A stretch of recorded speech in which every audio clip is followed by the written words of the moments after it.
And hello and welcome everyone to the comic multiverse where the worlds of nerd meet. It's Super Bowl Sunday, Matt. A lot of other shows probably wouldn't go up against the Super Bowl, but the fact is our numbers have never been great, and I know our audience, so... We'll get double the Super Bowl numbers. Yeah, we'll get double the numbers. Actually, it's so fun. We talked about this before we started. Like, in years past, whenever there's been, like, a big comic book trailer or a big nerd movie TV show thing, usually they let you know a couple weeks before what to expect. I was genuinely surprised and taken aback by the Doctor Strange one. I can't, because of the circles I travel in on Twitter and Reddit and all that, I kind of knew it was going to happen, but I didn't think it would be a full trailer. I thought it was just going to be like one of those spots Teasers. They usually have. Yeah, I didn't think it was going to be a full trailer. Yeah, Moon Knight got a little teaser. Moon Knight got like 30 seconds. Yeah, it looks fucking awesome. It does. He jumps his cape do the thing from the comic where it become a crescent moon. Yeah. Fucking love that. All about that shit. Yeah. Can't wait for more people to compare Moon Knight to Batman, though, on Twitter. Oh, it's happening. It doesn't bother me. Look, if you're a layman, if you're an outsider to the comic space, that's all that tells me when you say that. I'm like, look, this guy doesn't really know. They're just making connections, and that's fine. Hopefully when they see the show, they'll understand, oh, there's a world of difference here. Yeah, hopefully. We can only hope. So, outside big game fever that you and I clearly did not catch, how's your week been? Pretty good. I'm actually pretty good today because just half hour ago, 45 minutes ago, I went and got my booster shot. Oh, nice. And so we better fucking hurry then, because you might be on your ass later. Nah, I should be alright. I wasn't when I got my first 2 shots, so I should be fine. Unless, maybe on stream my head will explode, or I'll start like gushing blood out of every orifice of my body, and that'll be good entertainment. You'll get one of them warlock arms like in the new X-Men story. Yeah. I will admit that I probably did it to myself when I got the booster, because when I did it, I got up early, went and did it, then stayed up the night before to do Capes and Crooks because I had been putting that off forever. So the next day, I was just fucking dead. My body was like, hey, dude, why did you put us through that? Why didn't you have a nap, asshole? I had to get up early this morning to get it like first thing. Yeah. But like I did when I got my first 2 COVID shots, I took a bunch of like ibuprofen beforehand because I found out that actually seems to work. Yeah. Either that or it's just a placebo in my mind just telling me and your mind told you. I pounded Gatorade. Again, I don't know if that helped, but it sure made me feel like it helped. I killed a 6-pack of red Gatorade. Red. It was red. If it's red, it's fine. If you did the blue, though, you'd have like cancer or something. You see there, because, blue is for mana and red is for health. You see, that's how you gotta know. Sometimes green is for health, too, though, but not always. Not always. Green's like the one that gives you the more health. Absolutely. And then you get purple sometimes. If it's a super meter, you got to fill your super meter, is what I'm saying. But yes, thank you everyone for coming and hanging out and joining us tonight. We do have some news. We're going to be talking about comics we read from this week. It's going to be a good time. It is, yeah. So let's just jump right on in there with the biggest story, the one that probably everyone is talking about right now, because this literally happened just a couple hours ago. We got our first real deal official full trailer for Doctor Strange in the Multiverse of Madness. We did, yeah. Pretty damn serious was the takeaway from this, where it's like, wow, they are really selling this as like a very, like watershed, like, oh no, Doctor Strange fucked up and shit's going wrong moment. It's good to see as well that the trailer is I knew it wasn't going to show off everything in the movie, but it's good to actually see that there's some type of story behind it, because of all the rumors and everything I've read about all the the plot leaks and everything, they always seem to focus on all the cameos, like this character and this character, and it's like, well, where's the plot? Yes, absolutely. So it's good to see that there's actually some sort of semblance of a plot happening. Which again, we're having the same problem with that Flash movie right now too, where it's like, okay, I'm seeing a lot of mechanics, I'm seeing a lot of universe building and lore deepening, but you're gonna have a story to tell too, right? There's gonna be characters and things will happen. Yeah. So yeah, basically this one really picking up with the torch that was lit in Spider-Man No Way Home, and that is Doctor Strange helped save the multiverse at the end of that movie, but in doing so, he also kind of broke some shit, and now there's no going back. The genie won't go back in the bottle. Well, see, I'd say it goes all the way back to fucking Loki. with like fair. Sylvie breaking open the multiverse, and maybe that's like the whole thing where Doctor Strange is the one getting the blame for it because of what he did in No Way Home, but really Oh, it's that's Sylvie. interesting. Like they think it's Doctor Strange, but really it's Sylvie. Oh, I like that. It's a big frame up. He's like, oh, it's not actually my fault, but everyone Yeah. was so quick to blame me for it. Yeah, because you just happened to do something multiversal related, like quickly after that happened. Yeah, we're also seeing some tales from the multiverse stuff there too, with a very evil Doctor Strange who is probably the same one. Yeah, and even on this poster as well, people have pointed out you can see Captain Carter's shield in one of the broken interesting. pieces of glass. Again, we're paying off all the stuff we've done in the animated stuff and in all the shows we're building up to. There's also a part in the trailer, our friend Mitch pointed it out, they're like falling through time and there's like dinosaurs and stuff, but there's a brief second where they've like fallen out of a different dimension, and that dimension looks like a cartoon dimension. Ooh, fun. Again, Yeah. the first Doctor Strange wasn't afraid to be a little mind-bendy and do some interesting stuff with the special effects there, and this one looks to be the same, where it's like, hey, let's really go back to that, like, early 70s Marvel, like, hey, here's a comic and a bong hit. Not only that, but we also have Sam Raimi directing it, who his favorite character is Doctor Strange, and he's made a bunch of movies that were very heavily inspired with like 70s horror. Yes. Weird trippy shit, and you can see all that in here. Absolutely, you can. Some other things that were apparently in a teaser spot and not in the trailer. There's a zombie Doctor Strange, which I think we do kind of see for a minute in this trailer at the end, when there's like an evil Doctor Strange with several arms. And there's a Doctor Strange with a red outfit, more pronounced white in his hair, but it's slicked back, and it looks like, how Doctor Strange looked in the comics like a couple redesigns ago. Yeah, there was like this trailer, and then there was like the actual Super Bowl spot, which had a lot of different footage in it. And yeah, that's Strange. That Strange is called the Defender Strange. Oh, that's fun. Because his costume's the same one he wore when he was on the Defenders. And he was a Defender, and ooh, does that not sound like a fun spin-off for Doctor Strange? You might not get an Avengers movie, but you might get a cinematic Defenders movie. That'd be pretty cool. Captain Coon helping us out in the chat as always. Sylvie breaks the multiverse. Doctor Strange breaks the multiverse. Harder. It's just them one-upping each other. That would be so on par for Doctor Strange's character, though. Mr. Ego Maniac. Yeah. No woman can break the multiverse as good as me. Wong, put the coffee on. We're going to be working all night on this. Wong, who also looks to see like he's going to be getting a big action scene in this movie. It's so fun to think that he got such a beefed up role, not only in this, but in all the other movies. Yeah, well, he's the Sorcerer Supreme now. Yeah, they're going to have to deal with that. Bland Man helping us out. Keep kicking ass, guys. Thank you for the very generous donation. Thank you so much. I'll get us some takeout later. Yeah, absolutely. Yeah, because Wong is the Sorcerer Supreme now, so you got to figure, how will this change his relationship with Steven in a whole movie where it's like, is this your problem? I'm going to have to cut you loose now? Yeah, that's very interesting. As well as that, we've also got Mordo back as well. Yes, who they set up was a big villain who lived. Well, I mean, I guess he wasn't a villain in the first movie, but we know he is Doctor Strange's like greatest antagonist. To think he's just been hanging around the periphery, and we've been waiting for this moment where it's like, oh yeah, you broke bad at the end of that movie, and we've been waiting to see what happened. Yeah, you're like taking people's magic, but then like in here, it seems like he's like kind of a good guy still, where he's like trying to stop Strange from fucking with the multiverse. Yeah, again, they're kind of doing an interesting thing in the trailer, and it's like, well, who's the real villain? Is it Mordo? Is it this Shima Gorath-looking monster? Is it evil Doctor Strange? Is it maybe the Illuminati?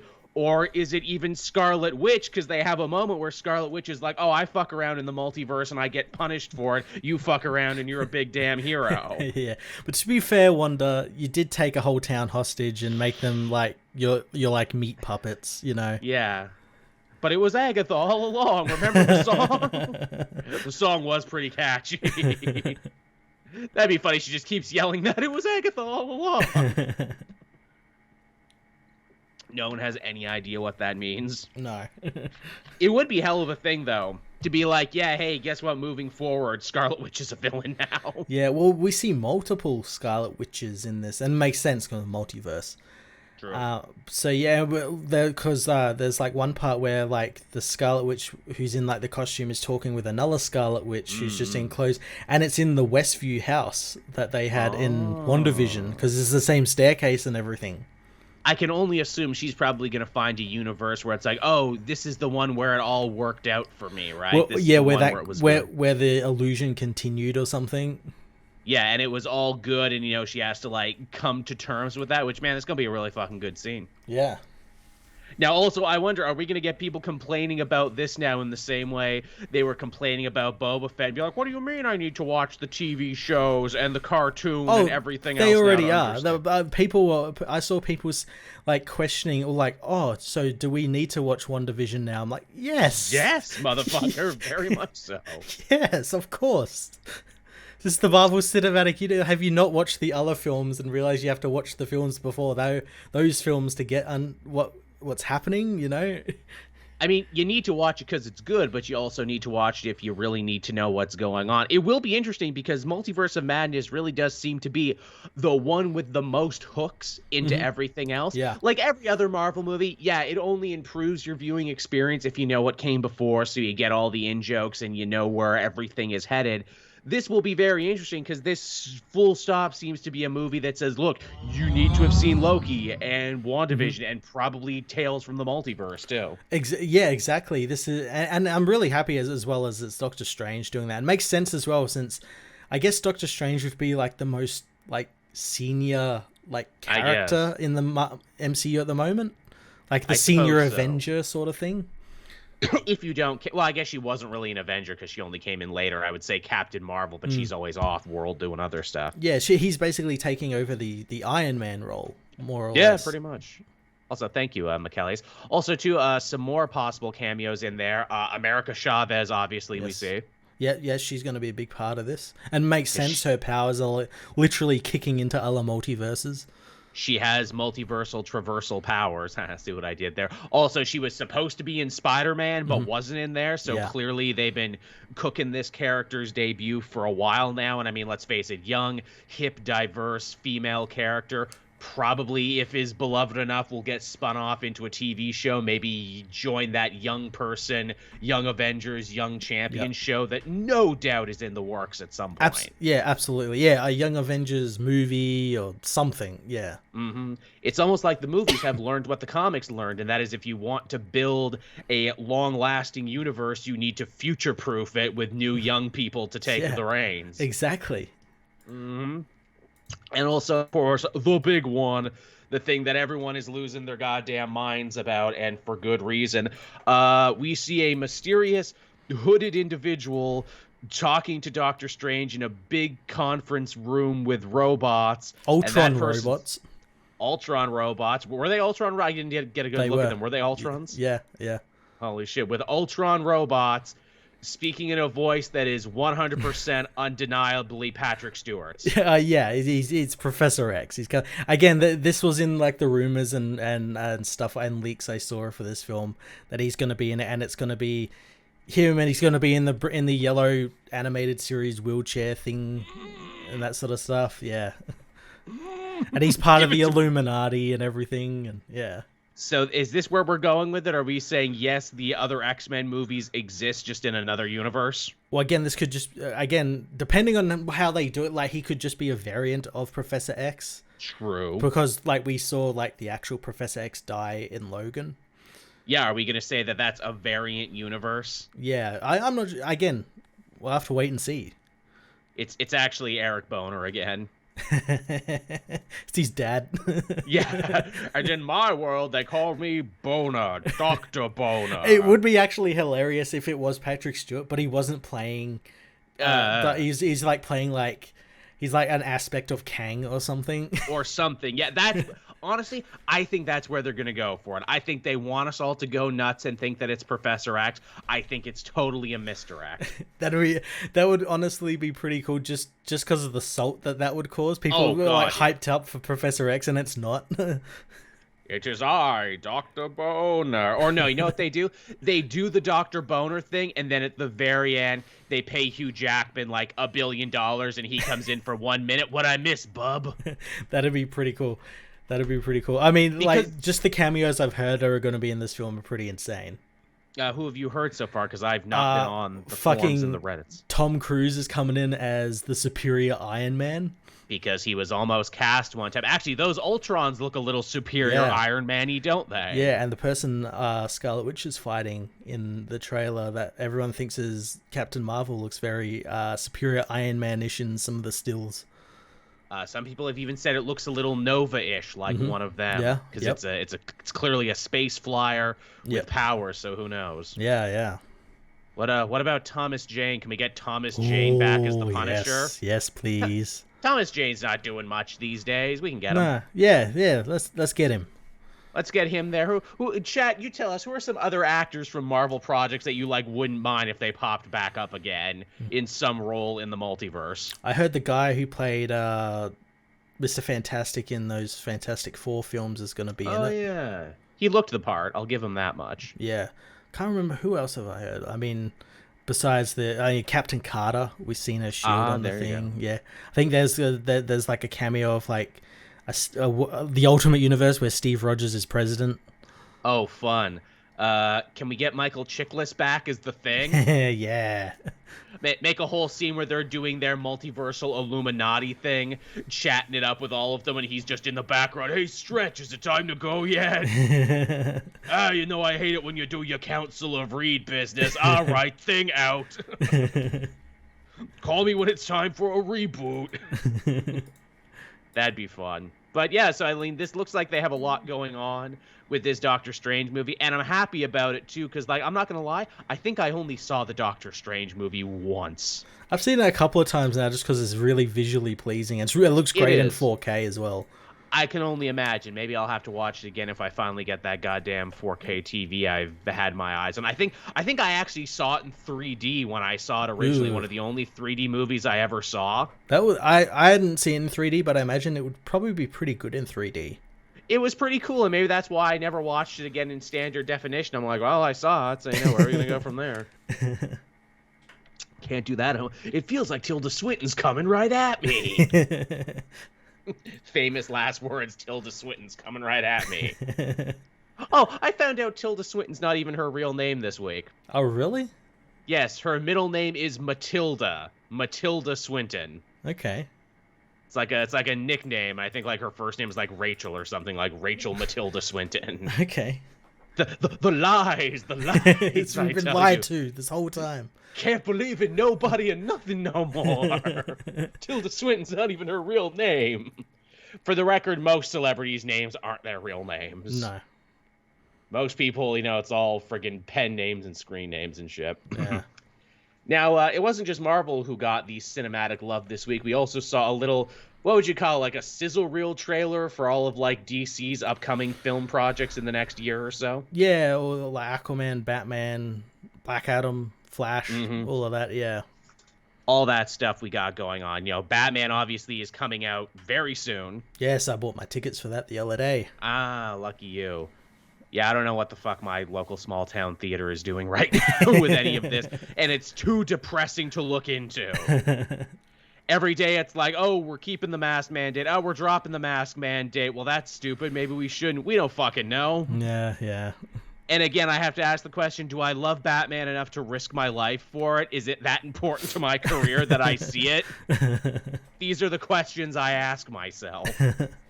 But yeah, we got the Batman stuff, but the newest stuff we saw was from Black Adam, as we now officially get to see what our JSA looks like. Yeah, and looks pretty fucking badass. They look really goddamn good, don't we? We got Cyclone, we got Dr. Fate, we got Hawkman, and we got Atom Smasher, and oh my god, they look comic accurate. What? The comic accurate with, like, colorful costumes. Yeah, colorful costumes, and also scenes that are shot in the light of day. In the daytime, yeah, not nighttime raining. I didn't think the day existed in DC. That was like the same. That was what I noticed about all of these shots. There was like all of that for like Black Adam was like daytime, but like Aquaman was as well. I think like the Flash was as well. Batman was the only one who was in like nighttime rain. Yeah, absolutely. And I'm like, right on. Thank you for moving past that. We like to see our heroes, A, be comic accurate, and B, we like to see them in the daylight. Yeah. Also, some interesting casting choices all over the place there. Obviously, they cast a black man as Hawkman because, well, yeah, Egyptian prince and everything. It's shocked they haven't done that before in a whole, like, multiple life sort of thing. Exactly. He looks fucking great. Oh, he really does. Which, again, Hawkman could have looked so silly and so stupid. I'm glad they actually got someone who's like, okay, what if it looked awesome, though? Yeah, what if it, like, looked like the comic where he's just covered in armor and he's going to beat the fuck out of you with his mace. He's very savage Hawkman, and I dig that. Cyclone, who I believe is like a reference to the original Red Tornado, the Ma Hunkel version. I think so, yeah. I know Cyclone is an actual character. Yeah, and the actor they got has they, them, he, him pronouns. So, hey, right on. Yeah. Dr. Fate, of course, we got a beloved actor for this, as you had to. Yeah, we got Pierce Brosnan. He looks great as Kent Nelson. He really does. He's just a classy old man playing a classy old man character. Yeah. I'm all about it. And who was Adam Smasher again? His name is Noah Centineo. Have we seen him in anything? I probably have. Can't think of anything I've seen him in. No. Yeah. Also, cool too that they're not afraid to have heroes with masks that cover their whole faces. Yeah. I like that a lot too. I feel like that's been a real push and pull in comic book movies. Like, well, why are we getting a AAA actor if we're going to cover their face? Yeah, exactly. And also, Black Adam is in this movie too. It's weird that I'm so excited for this thing that's not Black Adam. And I'm like, oh yeah, they're like a sub thing in a bigger movie. And meanwhile, in the back of my head, I'm like, can we just have a JSA movie? I would just like happily watch this JSA movie. Hey, maybe that's what it's building up to. Because just in this, like, just what I can extrapolate from this little bit of footage we got, it seems like it's like modern day, and like Black Adam appears, and like the JSA are trying to like recruit him or like help or like team with him for something. I've stopped trying to make sense of the greater DC timeline. I mean, that I would not be opposed to, like, okay, Justice League doesn't fucking exist anymore. The JSA are here. It's fucking awesome. I'd be fucking fine with that. And I mean, some of these characters are like ageless immortals anyway. Exactly. Or are prone to bouts of reincarnation, so whatever. Yeah. It fits, it fits. They look good. I'm excited for it. Yeah. We got much less for Aquaman 2, but that's the thing that is coming. Yeah, I still don't like that blue costume. I don't either. It looks too puffy. It looks too really weird. does. Like he can't put his arms down. Why would you put a puffy suit on a dude who's already built as fuck like Jason Momoa? Exactly. I really do not. That suit is doing him so dirty, especially when it's like, no, you nailed the suit already. The suit was perfect. Yeah, it was perfect. You just leave it as it is. And I know they're saying, too, where it's like, don't worry, it's just a stealth suit. It's just going to be for one scene. I'm like, well, then I don't know why that's the major marketing point of it. Exactly. Well, it's new. You can sell toys and... I guess. Yeah. You're literally putting your worst foot forward, guys. Yeah. And the Flash was a part of this as well. Oh, yeah. Just for like a second. Flash run fast, I guess. He has like goggle things that come down when he tries to run. Oh yeah. Because he didn't need that in the other movies, but he might get dry eyes now. Yeah, the Speed Force will blow his eyes out or something. Absolutely. I for one am glad Ezra Miller was able to finish this movie. What with all the time he spent threatening local branches of the Ku Klux Klan over TikTok. The mystery of Ezra Miller just gets deeper and deeper, from choking women on the streets to picking very cryptic fights with white supremacist organizations. I'd be very interested to see once the marketing for this film actually kicks up, of whether whether they're like, okay, Ezra, we're just gonna take the phone from you. Yeah, really. Because that is just the look of a person who's like, no one's talking about me anymore. They're talking about all these other characters. They're talking about Michael Keaton, who also is going to be in the Batgirl show now. Yeah, they're filming scenes with him now. He's like on set in the fucking Burton Batman costume. How bad did they have to fuck up this universe that they're just like, will Keaton come back? People liked Batman as Keaton. Can we just get Keaton again? But I'm totally fine with Whatever. it. I'm totally fine with it. I'm fine with it too. I bet Keaton's fucking like like, really? You want me back? Seriously? There's not like some new young hunger. Okay, I'll take a paycheck. Which, again, it's weird, too, because it's like, clearly Snyder wanted an old Batman because he wanted to do Dark Knight Returns, even if it made no sense. Now we actually have a really old Batman, so we could, like, do Batman Beyond and Dark Knight Returns if we wanted. Exactly. And have it be weird, and, like, but actually make sense. Yeah, Magmaster, the Ezra Miller iceberg is very deep. That woman he choked on the streets, was she part of that local KKK group we didn't know about? That's the new lore right now. That's the rumor I'm starting right now. But yeah, that's these look good. I am cautiously optimistic about the direction of the DC cinematic universe. Yeah, if anything, Black Adam, it looks like it's gonna be a good time. Yeah, I mean, they've been working on it for long enough. That's for sure. Since 2007. That was when he was first announced as Black Adam. To think that he's been attached to this project for so long and has stayed with it, which means that, you know, Dwayne the Rock, the Johnson Rock, must really love the project and really love the character, because I think any other actor would have just said fuck off and left. There could have been some clause where he had to stay in it, otherwise he wouldn't get like some, I don't know, $2 million paycheck or something. True. Again, this is a guy who feels like he does a lot of Hollywood chess, whereas, like, look, superheroes are going to be the biggest thing in the future from here till now. I want a franchise that I can call my own, that I can be a part of for, you know, multiple different cameos and spin-offs and everything else. Who better than Black Adam? So I will just make myself a part of this project indefinitely. Yeah, and who's going to say no to him? No, especially now. I mean, you might have to say no when he eventually runs for president in, like, 2030. I mean, who can say no? He'll just fucking drop the people's elbow on you. Yeah. He'll just give you the fucking rock bottom out of Titan Tower. You said what? And then raise one eyebrow. Do I gotta stomp your candy ass? No, Mr. Rock, please. That's what you gotta call him. You gotta call him Mr. Rock. Now, moving on from there, I guess we already technically talked about Moon Knight, but let's talk about it again. We got like 30 seconds on that. Yeah. So we got the TV spot, and then day before, we got like a cool cover for Empire magazine, which showed the full costume, and then we got this shot, which showed fucking Mr. Knight's gonna be in the show. Yay, nice. That's what we want. To think that that's a fairly new addition to the Moon Knight lore, too, that every one of his individual personalities also comes with an individual costume. Yeah, it's cool. It's cool.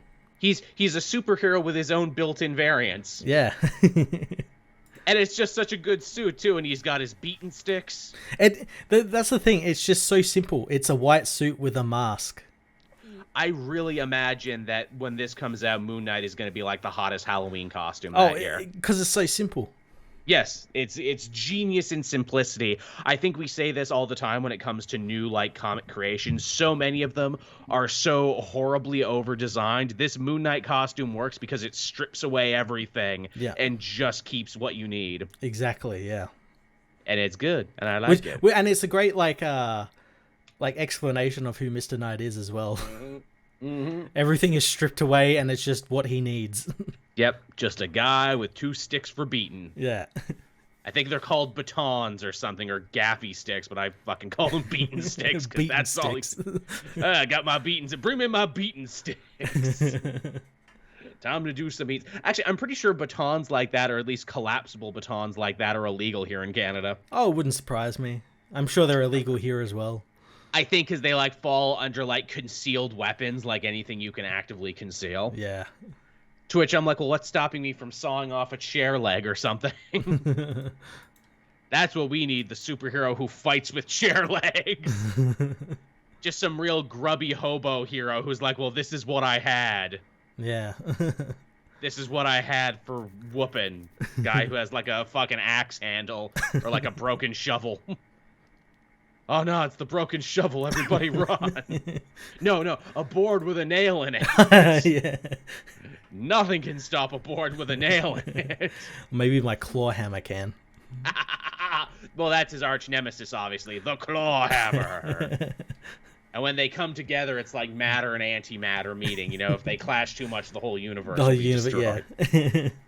Love it. Love everything about it. So yeah, Moon Knight, really shaping up to be cool. Again, seeing this back to back with Doctor Strange, you can see that they really are, stressing the kind of more mind-bendy, kind of more horror-inspired side. Yeah, yeah, I love it. I love that we're going here for what phase 4 or 5 of the Marvel Cinematic Universe. We're diving into magic and horror and probably hopefully space horror, cosmos shit, I mean, it makes sense when it's like, you've already conquered so many other genres out there. It's time to do something different, not just to keep the audience entertained and engaged, but, yourself too, creatively.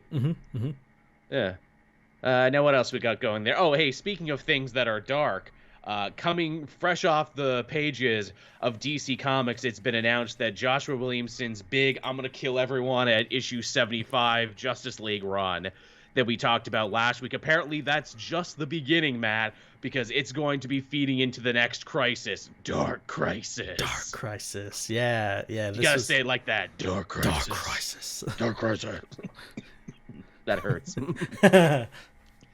But yeah, so this we now officially know this is the end game for everything Joshua Williamson has been building from Infinite Frontier onward. Yeah. Again, kind of saw this all coming. This will be his big event, I imagine. Yeah, then after that, we're getting a reboot, probably. Probably. So yeah, everything we've seen with Justice League Incarnate and, the Ultimate Dark Side and Universe 2 and the Great Darkness and everything else. This is where it's all been leading. Mm-hmm. And it looks like everything he's writing at the moment is leading into it. Sure does. It's all heading. We got the dead Justice League and the people who will replace them. We got Deathstroke there next to Batman. I forgot he was writing Deathstroke because I wasn't even reading it. Yeah, front and center as well. Front and center. Holy shit, which means I guess we gotta... Yeah, I guess we gotta read that now. I guess we gotta start reading Deathstroke Inc. again, because clearly he's going to be important. Yeah. We got a bunch of other villains in there who are kind of filling out the bad guy team. Yeah, we got Eclipso, who's the bad guy in Flash at the moment. Interesting. We got what looks to be Ares all the way back there. Yeah, I think so. Yeah, Ares. We got the Empty Hand. Yeah. Man, Empty Hand getting a big push in Infinite Frontier. Yeah, I'm pretty sure that front guy is Necron. Yeah, Necron there getting the Green Lantern connection. I don't know who a bunch of the other guys are. Yeah, well, I know the guy in red up the back there, that's Pryor. Yes, of course, because we saw him in Universe 2 where Barry has been at recently. Mm-hmm. Whatever the hell Universe 2 means. Yeah, whatever that is. We're still not sure yet, but it's a whole other thing. Jaheen Elman helping us out there again. With audiences accepting the multiverse and variants, can they just do Justice League in the Battinson universe and live action on the show? I mean, maybe. Maybe, yeah. Just looking at that, I've blown up the picture here just so I can see that the guy behind Eclipse and all that, that's fucking Doomsday. Yeah, I was going to say with the spikes, because the Empty Hand spikes, his horns went into his thing, so I couldn't tell. But yeah, that's Doomsday. Holy shit. And then the guy in front, that's... I want to say that's Arion, who was in the Justice League Dark storyline. Yeah, maybe you're right. I want to say it's Arion, because he was just in it. And Did Williamson write that? No, that was Ram V. But okay. That might be leading into it. Just we'll talk about that when I talk about what we read. Okay, sounds good. That's important. John Kent here, the Titans, obviously, of course, all very much front and center. Mm-hmm. Yep. And all the ghosts of the old Justice League looking on like fucking Force ghosts. Yeah, Williamson said this was all going to be about like legacies and stuff. Like the opening page of this is like the first stuff we saw with like Batman and Dick Grayson, where he's like giving him the like oath thing by the candlelight. Which was them like bringing all that the way back from like fucking the 60s or something. Yeah, something like that. Yeah, and then Denny O'Neil redid it in Legends of the Dark Knight. Yeah, I was not expecting to see that make a comeback, but I always did like that image. Yeah. Do you think it's too early for a crisis? Because some people are like, yo, friggin' death metal was like, what, just a couple of years ago? Well, I feel like it's just Joshua Williamson writing it. It's not going to be a crisis in the general sense. It's going to be like, as I've been saying, this is basically a sequel to Final Crisis. Yeah, and that wasn't your usual crisis event. Yeah. Also, I mean, if we want to get for real, Williamson basically already crisised everything in the last Infinite Frontier issue where he just went back and rewrote the origin story for the DC universe anyway. Yeah, yeah. So technically all the heavy lifting's already been done. Yeah. Maybe they just like calling it Dark Crisis because they know crises sell. Yeah, it'll sell. That's exactly what it is. Fun fact, the original death metal, according to Scott Snyder, was supposed to be called Dark Crisis. I think it's actually even called that in the book, or they mention a Dark Crisis in that book.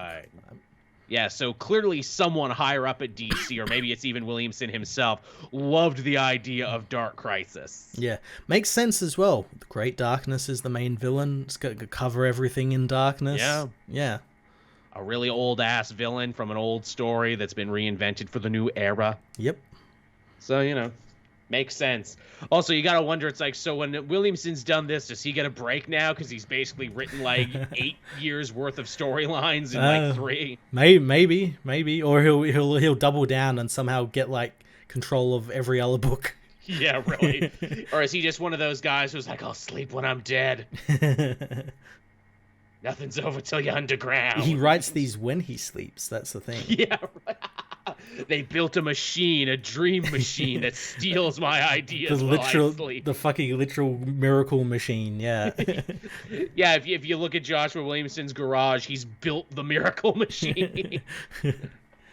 Yes, I wrote it during came to him in like a dream when he was like smoking a bong with fucking Grant Morrison. And Alan Moore, yeah. And together he knew the way. Just ripping fat clouds. And... Yeah. I know now. I'll just, to steer the ship at DC, I'll just write everything.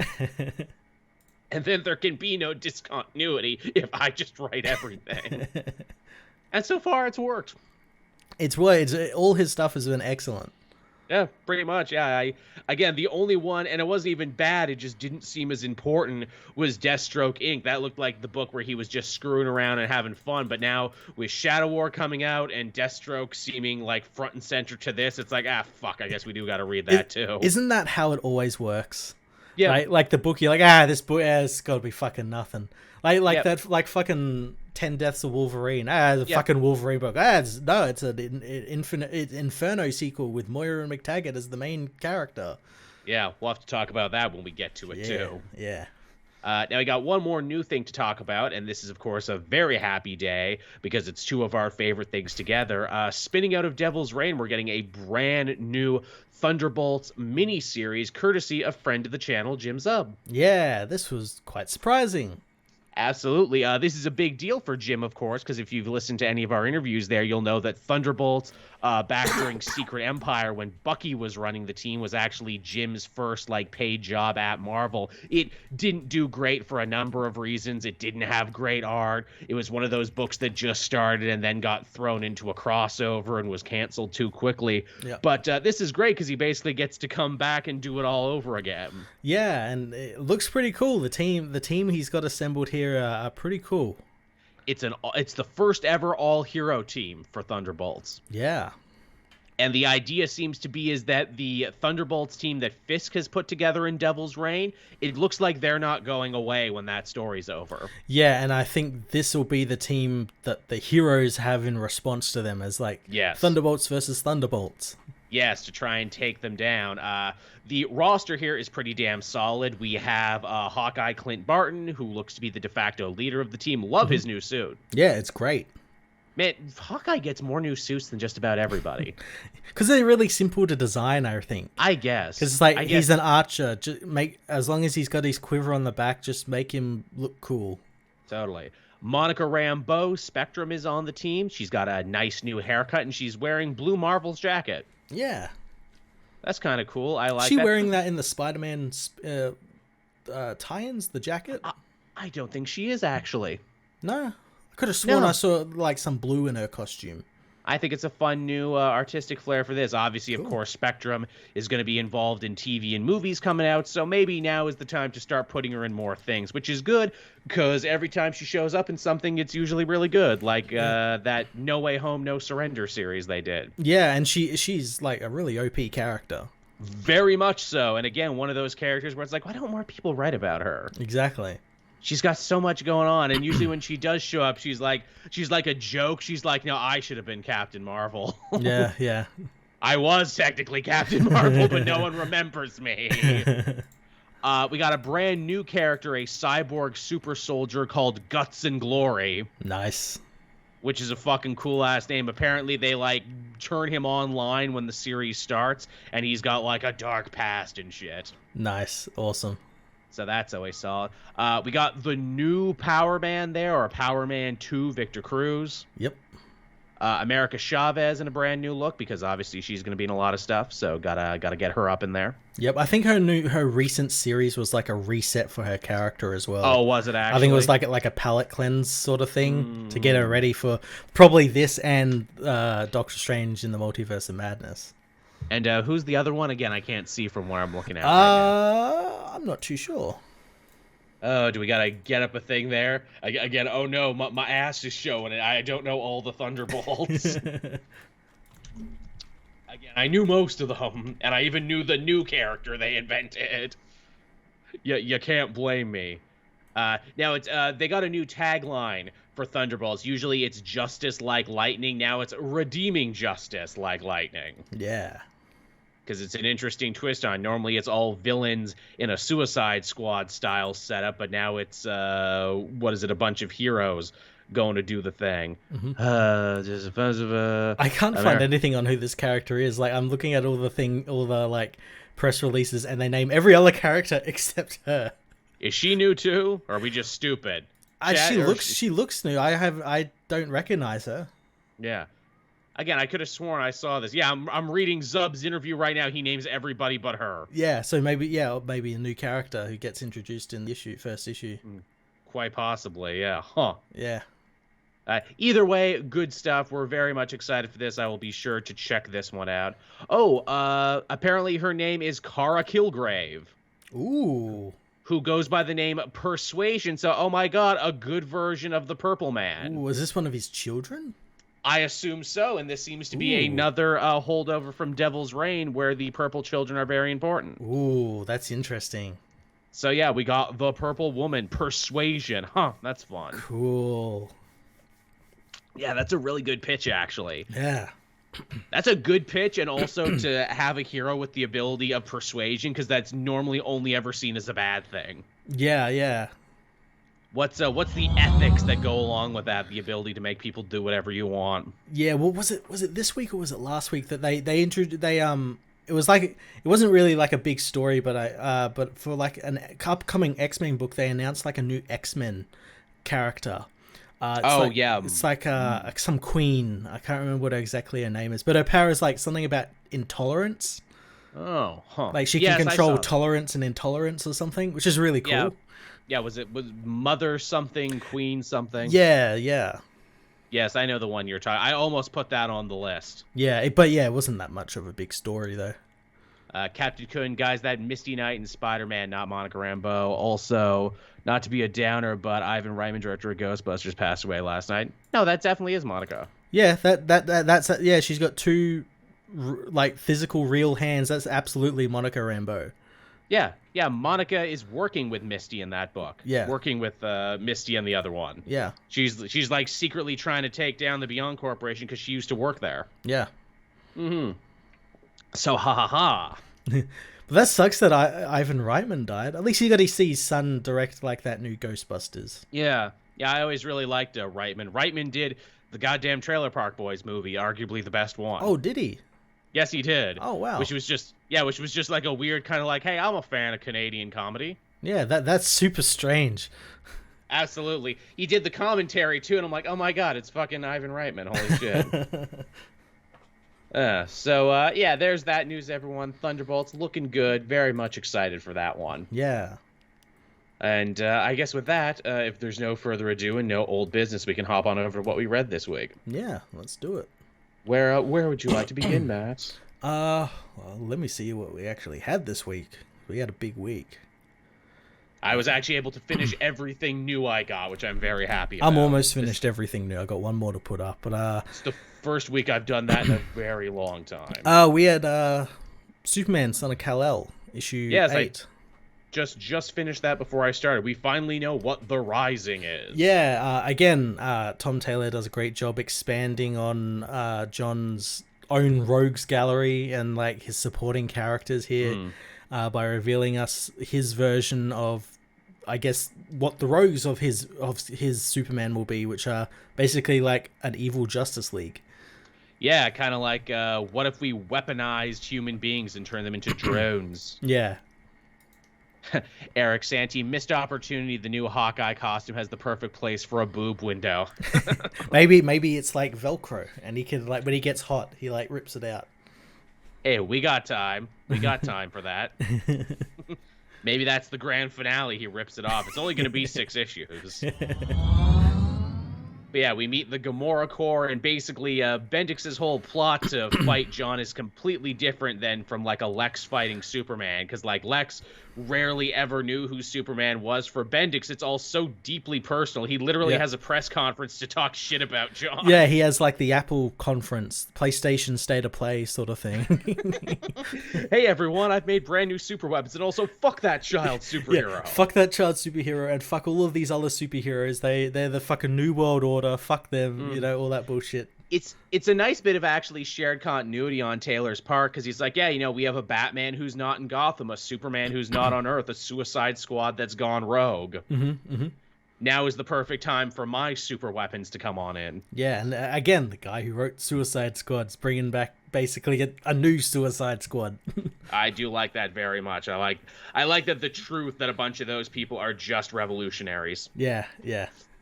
Which is good, too, because, you know, hopefully that means, like, John can make some friends and actually have some downtime. It sounds like that's where it's headed, because at the end of this issue, he decides to take Jay up on his job offer and actually be able to have some sort of semblance of a normal life. Yeah, it's nice, isn't it? Yeah, and just what you're saying about, like, him fighting Bendix, I like that Bendix is, like, his whole thing is, like, we're not going to fight Superman directly, because that's stupid. We're going to, like, fucking piss off this Leviathan thing so people think it was Superman's fault, because then people will be asking the question, well, why didn't Superman just fucking kill it and just fly straight through it and kill it, and the town wouldn't have flooded and all that sort of stuff. Yeah. I like that, like, he's like fucking with him on like that type of level. On a very personal level, again, because he's seen Lex fail so many times. Yeah, and Lex is working with him as well. Yeah, though Lex is starting to question his loyalty to him, where it's like, wait, you told me the city wouldn't flood, though. Yeah. I own a lot of property here, you dick. It's not insured for water damage. Yeah, really, I'm cheap like that. You don't get to be a multi-billionaire by taking water insurance. Yeah, tell me about it. But, yeah, pretty good. I mean, it was kind of like a short story. Yeah, well, again, it's like a setup issue. Very much for the so. Rising, and now that we know who the villains are and everything, I imagine the next issue continues in, I think, this week's Nightwing issue, because that's the start of the Nightwing Superman team up. Which is another cool thing about this Superman book, how we're kind of getting to see John meet every aspect of the DC universe. He hung out with Wally, he hung out with the Aquamans, he hung out with Damian again, and now he's going to hang out with Nightwing because Josh Williamson is killing the Justice League, and they're going to be the new faces. Yeah, and again, he's hanging out with people like his age, and like getting to know them, and like being friends with them all, and all that. All the like the stuff with like Jackson in this issue and last issue was just great. Yeah, very much so. Yeah. Again, feels like some real organic world building for what's going to be happening later. And you know what's even cool about it? I was thinking about this the other day. It's like, if this was like a team up with like, say, like Batman and Superman again, there'd be like some sort of like dick swinging where it's like, this is my city, I'll deal with it. Whereas like here, the like Aquaman and Superman joined, they're like, oh, we'll deal with it together. There's none of that with these young heroes. Not at all. There's no ego, and there's a nice bit of like, oh, thank God, Jackson, you're here. This is a water problem. I could really use your expertise. Yeah, exactly, yeah. I could really use some help on this one. I guess from Superman to Batman, we had Detective Comics 1052 this week. I read this early in the week. Yeah, I read this like last night. Oh, good. It's fresher in your mind. So we get to see the big Arkham Tower coming undone, but from the other side. Yeah, I thought that was pretty cool. Get to see it from Chase's point of view. She's like the main focal point of this issue. Yes, this is all about Chase. In fact, it answers a question that I didn't even think was a question, and that is, how did Chase even meet Batman? Because Batman trusted her implicitly when she first showed up. Yeah, Batman saved her from the Riddler, like in Batman Forever. Yeah, how about that? Ain't that fun? And yeah, Chase is basically kind of the key to all of this, because if Psycho Pirate and Ware want to make off with their ill-gotten money, they have to convince her to tell Nakano that they're doing a good job. Yeah, yeah. Which hit me where it's like, well, if you can manipulate people's minds, why didn't you just manipulate her right away? And then I'm like, oh, because you need to actually make it look like the hospital is doing good before you do that. Yeah, yep. You just can't openly do it because, if they showed up and they're like, well, you clearly haven't rehabbed anybody. Yeah, exactly. Which, again, the fact that I love that they're just two doofuses trying to pull off a con. Yeah, just two con men who are in way, way over their head. Like that, like the issue before, how like Nakano's like, he's like duping the Party Crashers and Penguin at the same time. He's like, it's all fine, I'll get you your drugs. Knowing that he'll be like going away with like the money and everything. I love it. It's great. It's great too, and like we're also starting to see like some cracks starting to form in their partnership. Yep. Because to get the hospital back under control, Psycho Pirate had to put everyone to sleep, and that's pissing Ware off because up until now he's never had to worry about Pirate using his powers on him. Yeah, he ends up forgetting about what happened because it was just sort of like sticking a band-aid on like a gushing wound. Yeah. And because we know that this all ends up failing later. Yeah, exactly. We're also finally given an answer in this issue to what that whole weirdness with the patients in therapy talking about their crimes like they were watching a movie. And here, Dr. Meridian basically explains, like, yeah, that's what Psycho Pirate's been doing. He's been compartmentalizing exactly their criminal mania, which is bad from a psychological standpoint because it means that they're never going to fix any of their problems. They're just pushing it down. And not only that, it's like all bottled up and everything. So when Psycho Pirate loses connection, it like all shoots out at once, which is why they go like completely violent and try and kill everyone. So literally, they've just been, again, adding more fuel to the fire for when it all eventually blows up in their face. Yeah. Also, this is like up until now, Psycho Pirate, he hasn't really been a villain. He's just been kind of like a guy who's been coaxed to like, he's like a con man who's in he's bit too deep. Co-conspirator. But like here, he kind of got like a bit terrifying where he's like fucking with Chase's head and like he's like kind of like defiling her in a way because like he's making her like feel embarrassed and shame. Oh, it's very feel bad. Yeah, it's really fucked up, and I quite enjoyed that they had that turn with Psycho Pirate for a minute there. Did you see there were some covers from that new Thomas Wayne Batman Flashpoint book where he's kicking around some villains and one of them is Psycho Pirate? Oh, really? I'm like, oh my god, is he gonna leave this story and go back to Flashpoint? Oh, I'll escape here, it'll be safe here. Oh, I'm so safe here. No, you're not. I'm like, oh my god, are they really wrapping up all these like unfinished storylines? Because again, the Psycho Pirate mask is kind of how they got to Flashpoint before it was destroyed. So like, why is there a tunnel between the mask and Flashpoint? And then there's also the fact that like Thomas Wayne was like working for Bane, who had Psycho Pirate on the payroll, and he was influencing people. And yes, did Thomas Wayne do that of his own accord, like Tom King said they did, or are we gonna move it to be like, no, Psycho Pirate made him do it? I hope it's just again, more undoing of King's shit is more than welcome. Again, Jeff Johns in one issue. Yeah, actually, Psycho Pirate was the true mastermind behind all of that. He was controlling everybody. Really, really got out of hand for him. That's what got the eye of like Darkseid or something. Yeah, because he did all that sort of shit. Wow, you're pretty cool. Would you like to be my Black Lantern? But yeah, so this story continues to be fun and interesting, and I like where they're going with it. Again, it's using characters in interesting ways that we don't normally see them. Yeah, it's refreshing. It's so refreshing. Very. Yeah, everything about this is refreshing. I don't know if it's the best Batman story I've read, but it's definitely the most refreshing Batman story I've read in a while. Yeah, absolutely. What else did you have this week, Matt? We had Devil's Reign issue 4? Yeah, issue 4. Yes, which of a 6-issue series, wow, they really turned up the heat on this one in a way I was not expecting. Oh yeah. Oh, did they ever. This one was kind of a biggie, wasn't it? It really was. Where would you like to begin? So yeah, we've got the Thunderbolts that are back there. They've been told to hunt down fucking the Purple Children. they don't particularly want to because it's fucking kids. Yes, exactly. Which I love that even bootlicking, pro-fascism John Walker's like, whoa, whoa, whoa, whoa. I draw the line at kids, though. It's fucking kids, man. Again, it's nice to know he has at least one line he won't cross. But of course, that doesn't matter because Kingpin is more and more using the power of the Purple Man because he cut off his fingers to make people do shit they don't want to do. Yeah, it's a great. This whole issue is a great look at his want and need to control people and dominance over people. And there's a great parallel here because we see his control over Mary, how he's kind of mess with her to kind of sort of fall in love with her, where it's all sort of really been manipulated by him. And then you compare it to his son Butch, who doesn't buy into any of his bullshit and just fucking hates him and everything. That scene with Butch is brilliant because obviously, Kingpin's new thing is zero tolerance, and he's using Octopus's drones to arrest heroes and criminals alike, but he breaks the law to get his own son out.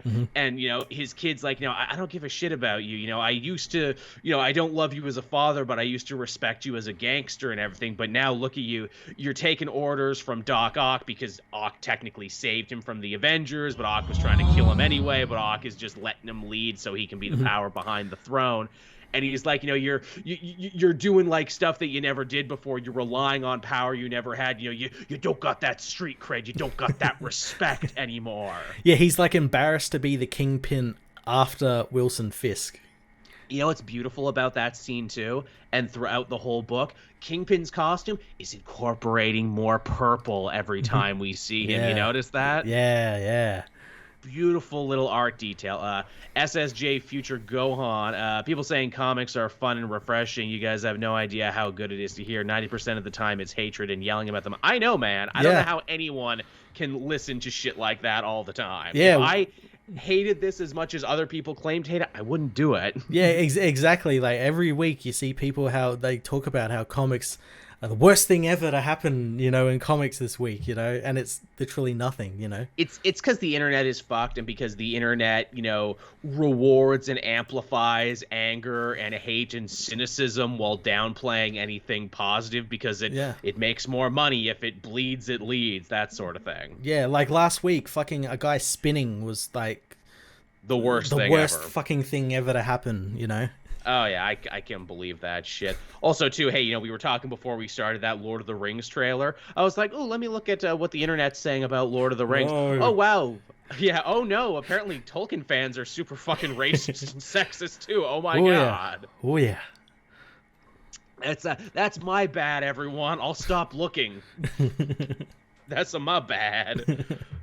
But that bit with Kingpin and his son is great too because it also recenters this story as a Daredevil story because Matt has been really cool about sharing the page real estate with everyone else. Yeah.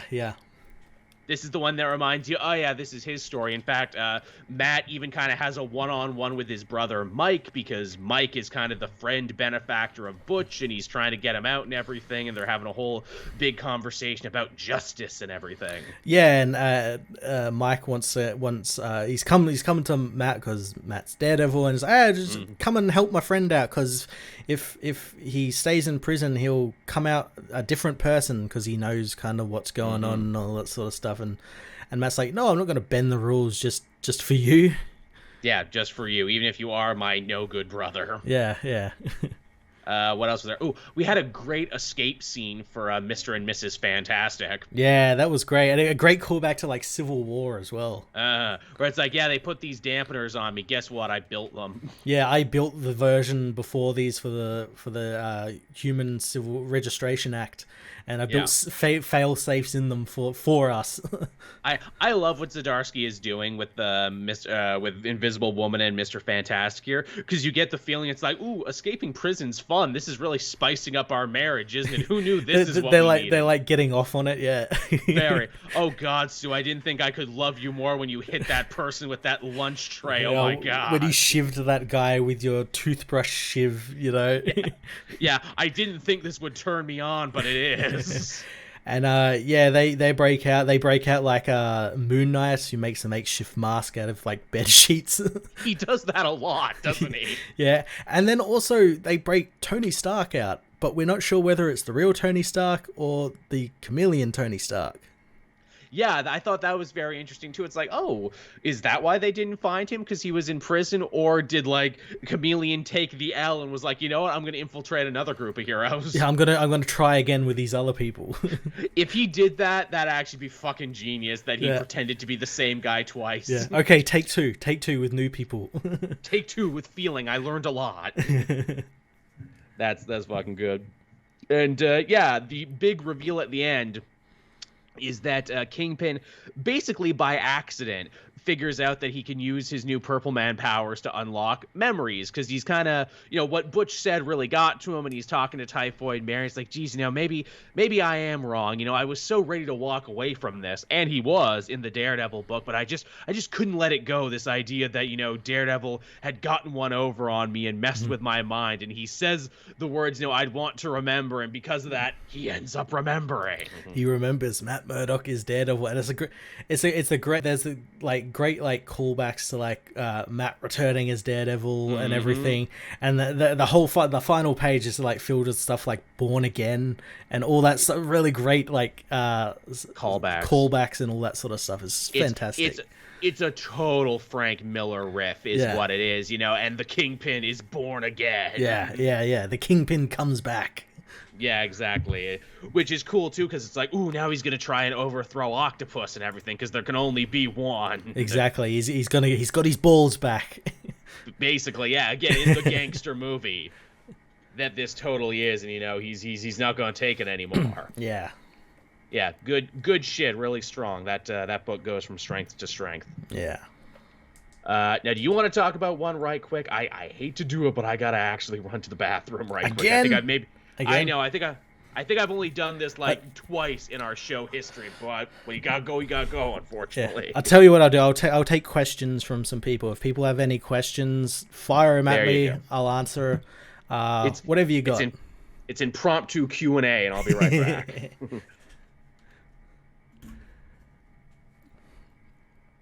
Zdarsky really is nailing it. Like this run, it's funny because like this is an event. Devil's Reign is like an event with tie-ins and everything. Yet it's still his Daredevil run. It's just a continuation of where he left off in that Daredevil run, and then it's going to continue as well when Daredevil gets renumbered. I think in April or something, which is insane. I don't understand why it's being renumbered. I mean, obviously, besides it's going to get new readers and money and everything, but it's so funny that it's just a continuation of his old run. It's Michael Reed asks, boxers or briefs? Both. Depending on the day. If it's a hot day, I go boxers. If it's not a hot day, I go briefs. You gotta let it air out if it's hot.